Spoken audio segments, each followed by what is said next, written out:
আমায় বলতে পারতিস, আমি এটা 100 টাকা কিনে দিতাম। পুরো ঠকে গেছিস। ঠকতে ঠকতেই তো নিজেকে খুঁজে পেলাম।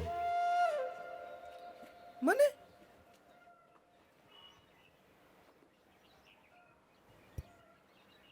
শিল্পের জন্যই শিল্পী, তুই বুঝবি না। কিরে, তোরা এখনো এখানেই দাঁড়িয়ে থাকবি?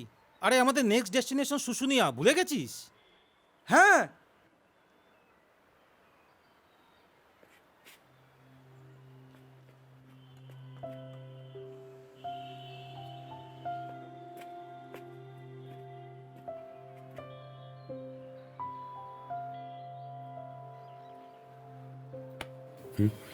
ব্যোমকেশ বাবু, কতক্ষণ?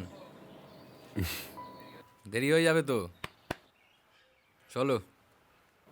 চল।